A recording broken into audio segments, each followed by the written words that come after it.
ہوتا ہے، جب زور سے ہوا چلنے لگتی ہے تو سامنے سے ہر چیز کو اکھاڑ دیتی ہے،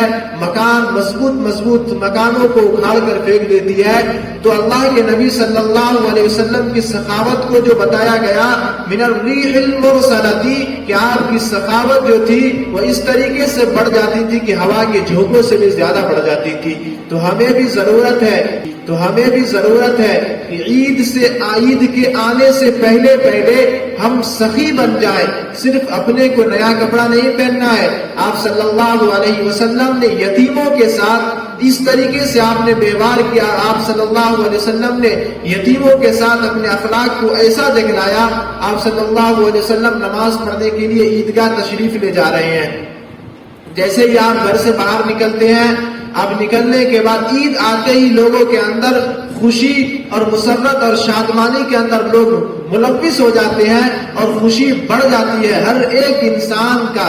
ہر بشر کا جو ہے خوشی کے عالم میں وہ مبتلا ہو جاتا ہے۔ آپ صلی اللہ علیہ وسلم جب باہر تشریف لائے، آپ نماز پڑھنے کے لیے جا رہے ہیں، آپ نے کچھ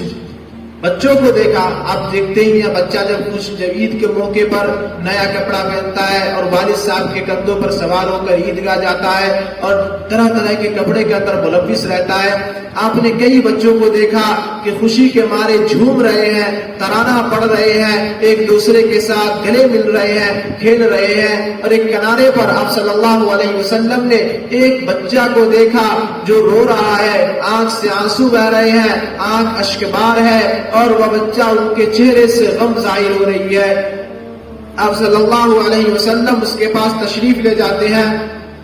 اور آپ جانے کے بعد اس بچے کو پوچھتے ہیں کہ آج تو خوشی کا دن ہے، آج تو عید کا دن ہے، تمہارے چہرے پر غم کیوں ظاہر ہو رہی ہے؟ تم رو کیوں رہے ہو؟ تم پریشان کیوں ہو؟ آخر وجہ کیا ہے؟ کس وجہ سے تم رو رہے ہو؟ اور بچہ کہتا ہے یا نبی اللہ،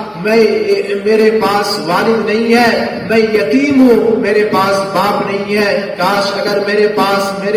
والد زندہ ہوتے، آج مجھے نیا کپڑا پہناتے اور اپنے کندھوں پر بیٹھا کر مجھے عیدگاہ لے جاتے، مجھے اس وقت بڑی شادمانی ہوتی۔ آپ صلی اللہ علیہ وسلم فوراً اس بچے کو آپ اپنے ساتھ لاتے ہیں اور گھر میں جب تشریف لاتے ہیں، آپ اپنی اہلیہ کو حکم دیتے ہیں اور اسے غسل دیا جاتا ہے، اور جب وہ غسل سے فارغ ہو جاتے ہیں، آپ صلی اللہ علیہ وسلم حضرت فاطمہ الزہرا رضی اللہ تعالی عنہا سے کہتے ہیں کیا حسن اور حسین کا کوئی خوبصورت سا کپڑا ہے، کوئی نیا سا کپڑا ہے؟ حضرت فاطمہ رضی اللہ تعالی عنہا ایک خوبصورت سا کپڑا لے کر نبی اکرم صلی اللہ علیہ وسلم کے پاس تشریف لاتی ہے، اور آپ صلی اللہ علیہ وسلم اس کپڑے کے اندر اس یتیم کو، اس بچے کو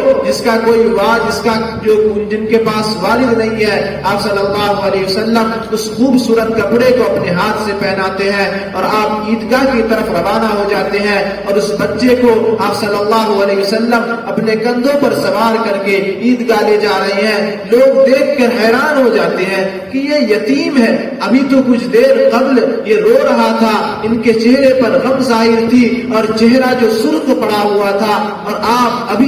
صلی اللہ علیہ وسلم اسے اپنے کندھوں پر سوار کر کے عیدگاہ لے جا رہے ہیں، اور آپ ممبر پر تشریف فرما ہوتے ہیں اور آپ لوگوں کو اعلان کرتے ہیں کہ صرف خوشی خود کو منانے کا نام نہیں ہے کہ تم خوش ہو جاؤ، اپنے اولاد کو خوش کر لو، بلکہ عید آتے ہی یہ خیال کرو کہ گاؤں کے اندر، ہمارے محلے کے اندر، ہماری سوسائٹی کا رہنے والا، ہمارے علاقے کا رہنے والا کوئی غریب، کوئی بیوہ، کوئی مسکین، کوئی یتیم اس خوشی سے محروم نہ رہ جائے۔ اور آج میں یہ کہتا ہوں کہ لوگوں یتیموں کے ساتھ بھی ایسا ہی سلوک کرو جیسا کہ اپنی اولاد کے ساتھ سلوک کرتے ہو۔ اس لیے ہمیں عید سے پہلے ہم اپنے گاڑے کمائی سے جہاں اپنی اولاد کے لیے ہم کپڑا لیتے ہیں، جہاں اپنی اولاد کے لیے ہم طرح طرح کے زیب و زینت کے سامان کو لیتے ہیں، اسی درجے میں جا کر کے ہم ان یتیموں کا بھی خیال کریں جن کا کوئی جو ہے پرسان حال نہیں ہے، ورنہ کل قیامت کے دن اللہ تبارک و تعالی ہم سے پوچھ بیٹھے گا تو ہم جواب نہیں دے سکیں گے۔ اس لیے آج کا ہمارا پیغام ہی یہی ہے کہ جس طریقے سے ہمارا سلوک رہتا ہے اپنی اولاد کے ساتھ، اسی طریقے سے ہمارا سلوک رہنا چاہیے اپنے پڑوسیوں کے ساتھ اور گاؤں کے علاقے کے غریب اور مسکین کے ساتھ۔ وآخر دعوانا الحمدللہ رب العالمین۔